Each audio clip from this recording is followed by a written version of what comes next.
Hello friends, welcome to 24 knowledge official YouTube channel. आज के इस वीडियो में हम बात करेंगे रेलवे प्रोटेक्शन फोर्स आरपीएफ की न्यू रिक्रूटमेंट नोटिफिकेशन, जो कि फ्रेंड्स एसआई पोस्ट के लिए आपकी जारी की गई है, जिसके लिए आप अप्लाई कर सकते हैं 15 अप्रैल 2024 से 14 मई 2024 तक। आप इसमें कैसे आवेदन कर सकते हैं इसके बारे में हम बात करेंगे इस वीडियो में। तो यहाँ पर इस वैकेंसी से रिलेटेड सारी जानकारी आपको jobrasta.com पर देखने को मिल जाएंगी। साथ में फ्रेंड्स यहाँ पर जो वैकेंसी है आपके एसआई के साथ कांस्टेबल पोस्ट के लिए, उसका भी फ्रेंड्स वीडियो मैंने प्रोवाइड किया हुआ है। कांस्टेबल का फॉर्म आप कैसे अप्लाई कर सकते हैं, और फ्रेंड्स दोनों ही पोस्ट के लिए अगर आप आवेदन करना चाहते हैं तो आप इस वीडियो को चेकआउट कर सकते हैं। अब बात करते हैं इसके फॉर्म अप्लाई प्रोसेस के बारे में। और इस वीडियो को स्टार्ट करने से पहले अगर अभी तक आपने हमारे चैनल को सब्सक्राइब नहीं किया है, सब्सक्राइब करें, शेयर करें, लाइक करें, जिससे आपको आने वाली सारी अपडेट्स मिल सके। तो यहाँ पर देखिए, ये इसका ऑफिशियल पोर्टल है जहाँ से आपको इसमें ऑनलाइन आवेदन करना है। और यहाँ पर फ्रेंड्स सबसे पहले कि अप्लाई करने से पहले आपको यहाँ पर देखिए एक ऑप्शन मिलता है डाउनलोड फॉर्मेट का। अब आपका जो भी कास्ट सर्टिफिकेट है वो फ्रेंड्स आपका इसी फॉर्मेट में होना चाहिए। तो फ्रेंड्स सेंट्रल गवर्नमेंट फॉर्मेट आपको यहाँ पर दिए गए हैं, जो कि आपके कास्ट सर्टिफिकेट, आपका ईडब्ल्यू सर्टिफिकेट, जो भी फॉर्मेट आपको यहाँ दिए गए हैं इसी फॉर्मेट में आपके सर्टिफिकेट्स होना यहाँ पर ज़रूरी है। इसके बाद अप्लाई वाले सेक्शन पर जाइए। पहली बार रजिस्ट्रेशन कर रहे हैं तो ही आप यहाँ पर क्रिएट एन अकाउंट करेंगे, पर अगर आपने पहले से रजिस्ट्रेशन किया हुआ है तो आप ऑलरेडी हैव एन अकाउंट से लॉगिन कर सकते हैं। अब यहाँ पर देखिए, जब आप इस ऑप्शन पर क्लिक करते हैं तो एक नोट सेक्शन ओपन होता है, जहाँ पर आपसे कहता है अगर आपने एएलपी के लिए या टेक्नीशियन के लिए आवेदन किया हुआ है तो आपको फ्रेंड्स यहाँ पर रजिस्ट्रेशन करने की ज़रूरत नहीं है। और अगर आप पहली बार रजिस्ट्रेशन कर रहे हैं तो ही आप यहां से रजिस्ट्रेशन अपना कंप्लीट करेंगे। सबसे पहले नेशनलिटी ऑप्शन होगा, तो नेशनलिटी आपको यहां पर सेलेक्ट करनी होगी। इसके बाद फ्रेंड्स आपका यहां पर आपको पूरा नाम यहां पर एंटर करना होगा। आपने अपना नाम चेंज किया है तो यस या नो कर सकते हैं। आपका डेट ऑफ बर्थ क्या है वो आपको यहाँ पर इस कैलेंडर के माध्यम से सेलेक्ट करना होगा और इसे रीटाइप यहाँ पर करना होगा। आपका जेंडर, आपका फादर नेम, मदर नेम आप यहाँ पर एंटर करेंगे। इसके बाद आपका आधार कार्ड नंबर आप यहाँ पर देंगे और उसे वेरीफाई करेंगे। आधार कार्ड नहीं है उस कंडीशन में ही आप इस ऑप्शन को सेलेक्ट कर सकते हैं। और उसके बाद फ्रेंड्स आपको मल्टीपल ऑप्शंस यहाँ पर देखने को मिलते हैं, जिसमें फ्रेंड्स आप यहाँ पर देख सकते हैं ड्राइविंग लाइसेंस है, पासपोर्ट है, पैन कार्ड है, वोटर आईडी है। तो आपको यहाँ पर जो भी ऑप्शंस मिलते हैं उसमें अपना document number, issuing authority, place of issue और डेट ऑफ इशू आपको यहाँ पर देना होगा। आपका मेल आईडी, मोबाइल नंबर आपको देना है। उस पर फ्रेंड्स जनरेट मेल ओटीपी करना है। ओटीपी आने के बाद आप ओटीपी यहाँ पर एंटर करेंगे। इसके बाद आपको पासवर्ड यहाँ पर जनरेट करना होगा, जिसमें capital letter, small letter, special character और नंबर्स होने चाहिए। इसके बाद आप इस कैप्चा कोड को फिल करके preview and create an account कर लेंगे। अब देखिए फ्रेंड्स, ये मैंने आपको जो बेसिक जानकारी प्रोवाइड की है वो उनके लिए है जो कि पहली बार रजिस्ट्रेशन कर रहे हैं।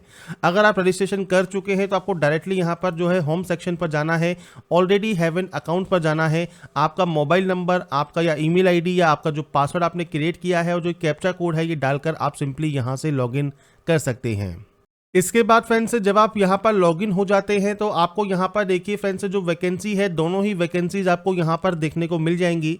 अगर आप दोनों के लिए अप्लाई करना चाहते हैं तो एक एक करके आप दोनों के लिए अप्लाई कर सकते हैं। मतलब पहले अगर आप एसआई के लिए आवेदन कर रहे हैं तो एसआई के लिए आवेदन कर लें, और जब आप पेमेंट कर देंगे उसके बाद फ्रेंड्स आप जो सेकेंड नोटिफिकेशन है जैसे कांस्टेबल है तो आप इसके लिए आवेदन कर सकते हैं।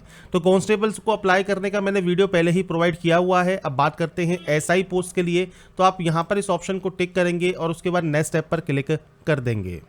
इसके बाद फ्रेंड्स देखिए फॉर्म आपका स्टार्ट हो गया है। तो मैरिटल स्टेटस सेलेक्ट कीजिए, रिलीजन सेलेक्ट कीजिए, मदर टंग आपकी कौन सी है वो आपको सेलेक्ट करना है, चॉइस ऑफ लैंग्वेज आपके एग्जाम की। इसके अलावा कोई भी आइडेंटिफिकेशन मार्क जैसे कोई कट का निशान, कोई मोल, कोई बर्न का निशान है आपके चेहरे, हाथ, पैर पर, आप उसकी जानकारी दे सकते हैं।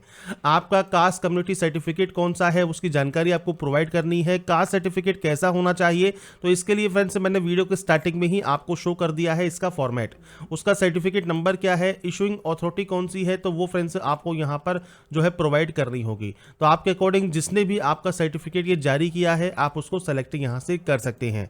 इसके बाद इशू स्टेट कौन सा है, डेट ऑफ इशू क्या है, आपको फ्रेंड्स फ्री का जो ट्रेवलिंग पास है रेलवे का वो चाहिए तो आप यस कर सकते हैं। और इसके बाद आपका नियरेस्ट रेलवे स्टेशन दे सकते हैं और आपका कास्ट सर्टिफिकेट आप यहाँ पर पीडीएफ फॉर्मेट में अपलोड करेंगे। इसके बाद आपका एड्रेस सेक्शन है, तो पूरा एड्रेस जो भी आप यहाँ पर लिखना चाहें वो लिख सकते हैं, आपका प्रेजेंट एड्रेस और परमानेंट एड्रेस। मैंने यहाँ पर जो भी डाटा अभी तक एंटर की है ये सिर्फ डेमो या सैंपल के तौर पर है, आपको आपकी एक्चुअल जानकारी यहाँ पर एंटर करनी है। जब अपनी जानकारी को आप एंटर कर देंगे इसके बाद ही आप यहाँ से डाटा को सेव एंड नेक्स्ट करेंगे। इसके बाद फ्रेंड्स नेक्स्ट ऑप्शन है आपके एक्स सर्विसमैन डिटेल्स का। अब देखिए इस सेक्शन में आपको अगर आप एक्स सर्विसमैन है तो यस कर सकते हैं, डिफेंस सर्विस आपकी आर्मी है, नेवी है या एयरफोर्स है, रैंक कौन सी आपकी रही है, डेट ऑफ ज्वाइनिंग क्या है, अगर अभी भी अगर आप यहाँ पर काम करते हैं तो यस कर सकते हैं, आपका टेंटेटिव या एक्सपेक्टेड डेट डिस्चार्ज का आपको देना होगा, नहीं करते हैं तो आपको डेट ऑफ डिस्चार्ज देना है, रीज़न क्या है आपके डिस्चार्ज का, डिस्चार्ज सर्टिफिकेट नंबर क्या है, अगर आपने री एम्प्लॉयमेंट लिया हुआ है एज ए एक्स सर्विसमैन तो आप यहाँ पर यस कर सकते हैं, आपकी करंट ऑर्गेनाइजेशन की डिटेल्स आप दे सकते हैं, अगर आपने फ्रेंड्स कोई भी री एम्प्लॉयमेंट नहीं लिया है तो आप नो करेंगे। तो फ्रेंड्स यहाँ पर ये बेसिक जानकारी है एक्स सर्विसमैन की, तो आप अगर हैं तो यस कीजिए, नहीं तो आप नो करेंगे। इसके बाद फ्रेंड्स यहाँ पर है पीएच कैंडिडेट। अगर आप यहाँ पर देखिए पीएच कैंडिडेट है तो आप इसमें अप्लाई नहीं कर सकते, ये चीज़ आपको क्लियर होनी चाहिए, क्योंकि जब आप यस पर क्लिक करते हैं तो आपसे कहता है कि आप यहाँ पर एलिजिबल नहीं है, तो आपको यहाँ पर नो ही करना होगा।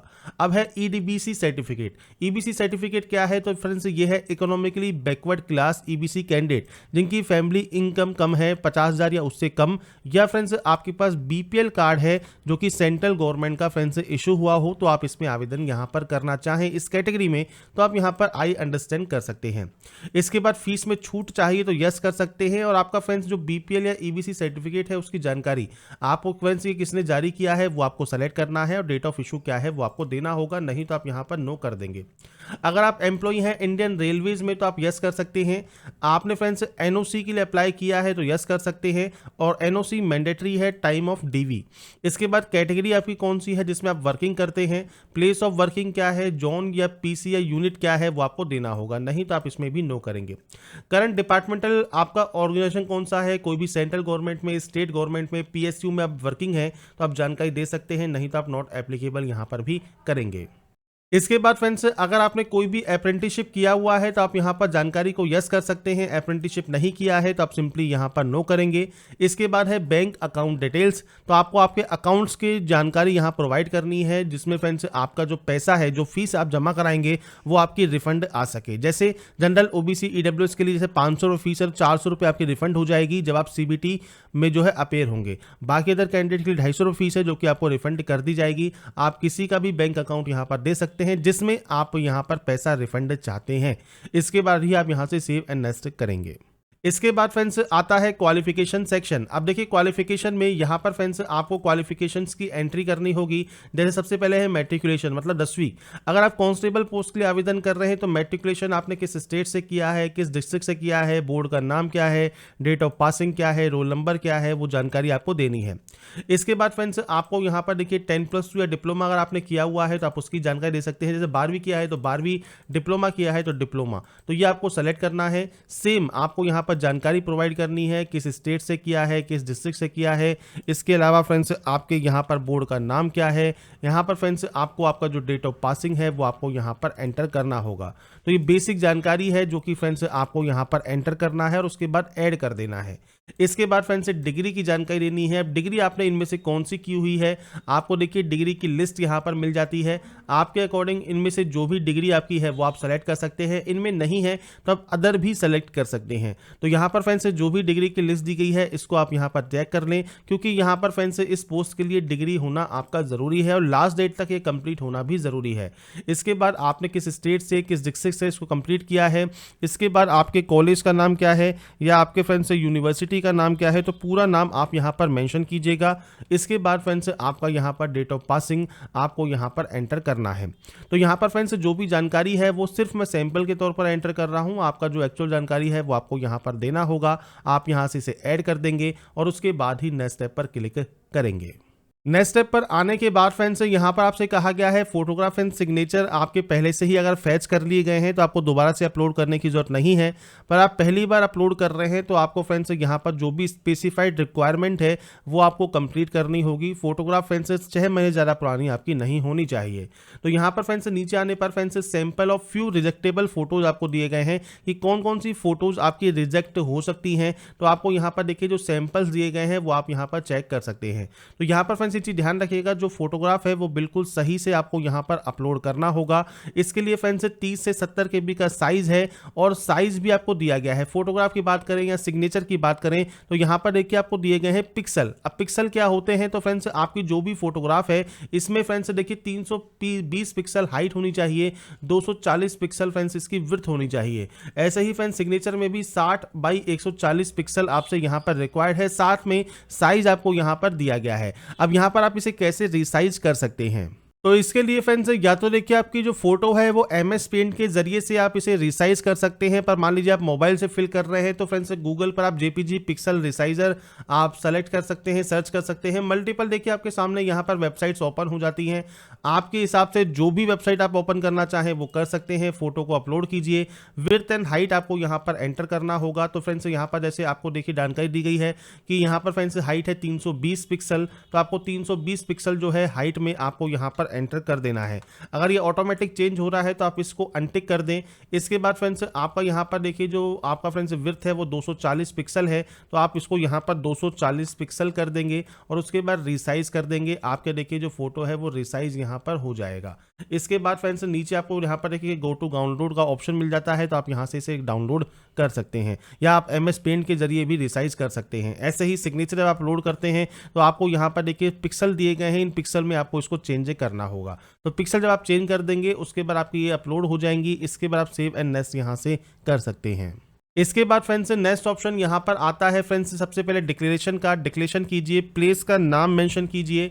इसके बाद फ्रेंड्स यहाँ पर है प्रीव्यू एप्लीकेशन, तो आपको यहाँ पर प्रीव्यू एप्लीकेशन का एक ऑप्शन मिलता है, आप इस पर क्लिक करेंगे। तो यहाँ पर फ्रेंड्स प्रीव्यू को चेक करने पर अगर आपको लगता है कोई भी गलती हो गई है तो एडिट कर सकते हैं। अगर आपको लगता है कोई भी गलती नहीं है तो आप आई हैव रीचेक पर क्लिक करेंगे और उसके बाद यहाँ पर दिए गए सबमिट टैब पर क्लिक कर देंगे। सबमिट होने के बाद फ्रेंड्स अब आपको यहाँ पर देखिए पेमेंट करना होगा और पेमेंट के लिए आपको पे नाउ का ऑप्शन यहाँ पर मिलता है। तो फ्रेंड्स यहाँ पर आप पे नाउ वाले ऑप्शन पर क्लिक करेंगे पेमेंट करने के लिए। इसमें फ्रेंड्स आपको यहाँ पर कुछ जानकारी प्रोवाइड की गई है, जिसमें आपको यहाँ पर सबसे पहले आई एग्री करना है और उसके बाद प्रोसीड वाले ऑप्शन पर क्लिक कर देना है। इसमें फ्रेंड्स आपको मल्टीपल ऑप्शंस यहाँ पर मिलते हैं, जैसे फ्रेंड्स कार्ड का ऑप्शन है, नेट बैंकिंग ऑप्शन है, UPI ऑप्शन है। तो आप अपने अकॉर्डिंग जो भी ऑप्शन यहाँ पर यूज़ करना चाहें उस हिसाब से अपना पेमेंट यहाँ पर आप कंफर्म कर सकते हैं। जब आपका पेमेंट यहाँ पर वेरीफाई हो जाएगा इसके बाद ही अपना फाइनल प्रिंट आउट आप निकाल कर अपने पास रख सकते हैं।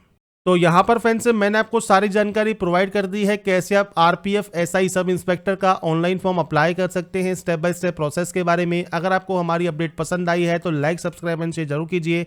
बाकी की जानकारी के लिए ऐसे ही बने रहिए हमारे साथ, देखते रहिए हमारा YouTube channel. Thanks for watching.